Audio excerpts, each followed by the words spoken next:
Hi friends, அனைவருக்கும் வணக்கம். நான் உங்கள் ராஜன். மண்டே எங்கள் அண்ணன் மகனுக்கு பிறந்த நாள். ஒரு வழியாக அன்றைக்கி பெர்மிஷன் வாங்கிட்டு நானும் என் பைக்கில் இங்கேருந்து நார்வல் டு பத்திரங்கப்புறம் சுமார் 35 கிலோமீட்டர் உள்ளது. போகும் வழியில் ஒரு 500 பெட்ரோலும் போட்டாச்சு. போட்டு ஒரு வழியாக கிளம்பியாச்சு. போகும் வழியில் இதான் நாகர்கோவில் டு காவல்கிணர் ஹைவே. இது காற்றாலை மிக அருமையாக உள்ளது. இயற்கையை சூழ்ந்த பகுதி.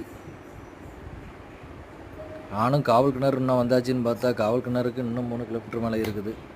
ரொம்ப கஷ்டப்பட்டு தான் போயிட்டுருக்கேன். வெயில் அதிகமாக வெயில் அடிக்குது. போக முடியலை, ட்ராவல் பண்ண முடியலை.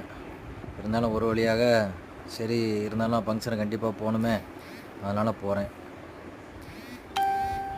எப்பாடா இன்னும் தான் வந்தாச்சுன்னு பார்த்தா இன்னொரு 2 கிலோமீட்டருக்குலாப்பா இருக்குது காவல்கிணறு.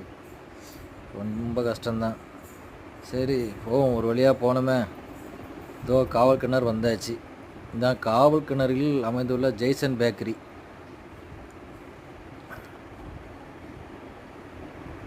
தான் ஜெய்சன் பேக்கரி பக்கத்தில் வந்தாச்சு.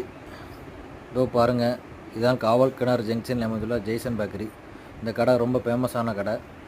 அதையும் தாண்டி நம்ம இந்த காவல்கிணறு ஊருக்கும் வந்தாச்சு. இதுதான் ரயில்வே ட்ராக்கு கிழிஞ்சாச்சு. இந்த வடகாங்குளம் பக்கமாக போயிட்டுருக்கோம். வடக்காங்குளம் பக்கத்தில் இருக்கும்.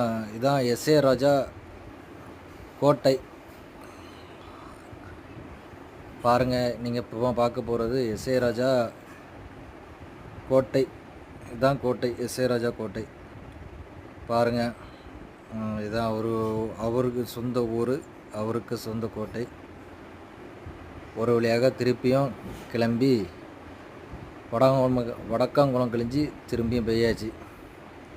ஒரு வழியாக பத்திரங்கப்புறம் ஊர் பக்கத்தில் வந்தாச்சு. இந்த ஒரு 1 கிலோமீட்ரு அந்த ஒரு வழியாக பெய்யாச்சு. நான் ஃப்ரண்டில் போகிற கார் வந்து மச்சின காரு, ஃபேமிலியை கூப்பிட்டு போகிறான். இதோ ஒரு வழியாக அண்ணன் வீட்டுக்கு வந்தாச்சு. இதான் அண்ணன் வீடு. இந்த ஃபேமிலியை பார்த்தாச்சு. இதான் அண்ணன், மச்சினை, மச்சான் எல்லோரும் இருக்கிறாங்க. ஃபேமிலியை பார்க்கும்போது ரொம்ப ஹாப்பியாக இருந்துச்சு. இது அண்ணன் மகன். இந்த வீடியோ பிடிச்சிருந்தா லைக் பண்ணுங்கள், ஷேர் பண்ணுங்கள், கமெண்ட் பண்ணுங்கள், சப்ஸ்கிரைப் பண்ணுங்கள். நன்றி மக்களே.